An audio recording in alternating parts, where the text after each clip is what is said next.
every dog is different. I wanted to get to know the personality. So I actually volunteered there. And in the beginning, I thought I was going to get a cat. So in the beginning, when I was going there a couple times a week and just taking dogs for a walk and helping change the bedding or the food and just playing with the animals and talking to people. And then one day I walked in there and Holly was there and she just looked at me and I just knew when I saw Holly, when I looked into those eyes, I just knew Holly was to come home with me.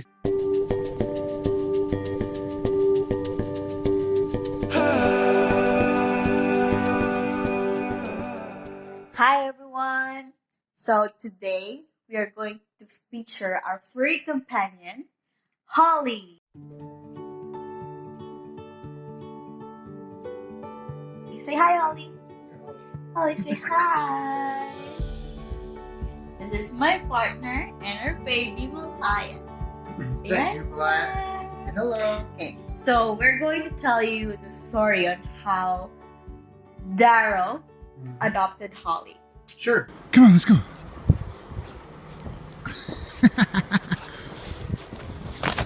Oh, I almost fell.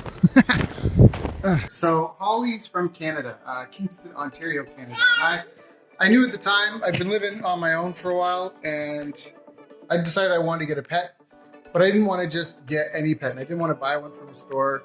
So I decided to adopt one, but I didn't want to just walk in and pick one out and adopt it because there's a lot of behavior issues possibly. And every dog is different. I wanted to get to know the personality. So I actually volunteered there. And in the beginning, I thought I was going to get a cat. So in the beginning, when I was going there a couple times a week and just taking dogs for a walk and helping change the bedding or the food and just playing with the animals and talking to people. And then one day I walked in there and Holly was there and she just looked at me and I just knew when I saw Holly, when I looked into those eyes, I just knew Holly was to come home with me. So I went and filled out the application to adopt her. And right after I handed it in, 2 or 3 other people showed up with applications and it was first come, first serve. So they went through my application, everything was good. Plus I've been volunteering there and I got Holly and I brought her home. And in Canada, when you adopt a dog from a shelter, they're supposed to be fixed so they can't reproduce, have babies. They're also supposed to have all their shots. And when I got her, I asked her about it, and they said that she had everything. But after about 2-3 weeks of living with me, I was walking around the house, and there's little drips of blood on the floor everywhere. And I was like, "What is that?" I thought I cut my finger or something, and it was Holly was menstruating. So I had to take her back, and then they did the surgery, and then I got her. And ever since then, she's just been a blessing. She's microchipped. They put the tattoo in her ear. She got all of her shots. And I went to take her to puppy training because I knew I would be traveling and I knew that it would be important for her to know how to get along with people. So I did this 6-week puppy training thing. It was 1 night a week for 6 weeks. And I brought Holly, and when we went through it, it was kind of like she already knew it all. It was more for me than for her. And so she scored top of her class, got the little certificate with the treat. And Holly's just been a blessing. She's her own person. She's like my first daughter. She's the big sister for Malaya. She's been fantastic. Oh yeah, I can be there right now. I just heard you say yes, Paul. Okay, well, Holly was always my hiking buddy. We would go for long walks all the time, basically every night.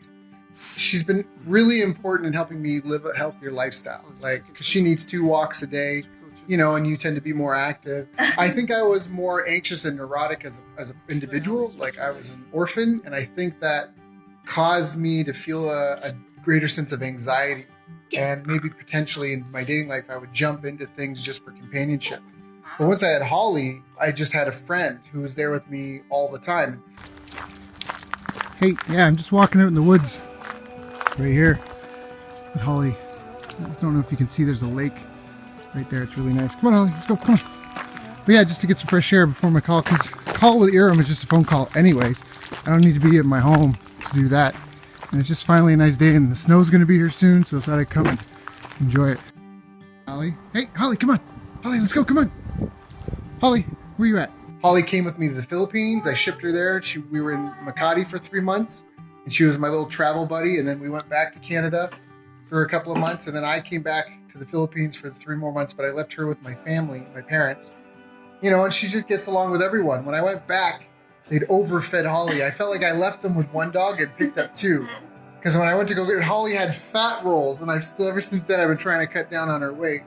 You know, but that's because my parents, both their sons were gone. They love cooking. There was no one around to feed. It's winter time, so they didn't want to go for long walks. And so, you know, they entertained Holly by cooking for Holly. She ate, I bet you she ate like a queen. Splash it up. Yeah, you a little hot? Holly's a little hot. Time to cool off. That nice big puddle, fresh rainwater. This dog is hilarious. Oh, poor girl. Come on, Holly, let's go. No? And then the third time we brought her, or I brought her to the Philippines, we actually went to an island called Palawan, which is a beautiful tropical island. You know, you can go to the beach, put on some goggles, and jump in the water, and you're hanging out with Nemo and all of his buddies. And Holly just had a blast. We would take her on tours with boats, right? We'd take her to parties and events. There was like a party boat. It was like a double-decker kind of cruise ship thing. Holly was there for that. I mean, she just gets along with everyone. She's just like, dogs are just great companions, you know, but you really have to train your pet. I think that's critically important, you know, and you have to be willing to let them make mistakes. Like when we lived on Palawan, that island, lived in a suburb, and Holly always wanted to be outside on her own. It was a gated community, so kind of like I would treat the whole neighborhood as a backyard because we're already stray dogs running around, you know, and she would try to make friends with dogs that didn't want to be made friends with. She might get bit or they growl, and you know, you have to, like a child, you have to be there. I always say, don't stop them from falling, just catch them when they fall.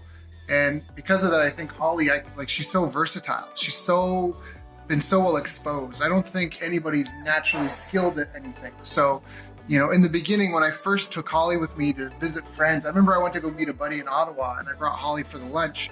And she was acting out in the restaurant. It was a pet-friendly restaurant, but she wouldn't sit down. She was like pulling and trying to sniff people's tables and stuff, and it was terrible. I was really embarrassed. And that's why I took her to puppy training. And part of it was just her age. She was so young. And, you know, but it's like anything. I didn't stop. That didn't stop me from bringing her to other events. And it took her a little bit of time, but eventually now I can take her anywhere. We were at a barbecue just last night, and it was fantastic. And Holly was there, and we'd never been there before, all new people. And Holly was just chill and got along and fit in. So she's just an essential part of the family.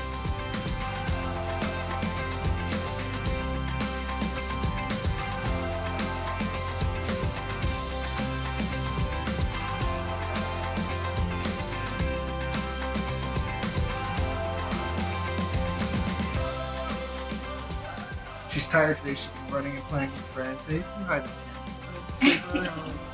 Hi, Holly. Yay. And her paws are ticklish. Yeah, her paws are ticklish. We play this game. She's like a little seal. Her paws are ticklish. She's so tired because she played all day.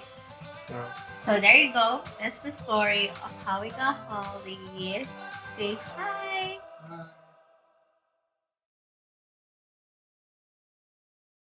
Bye.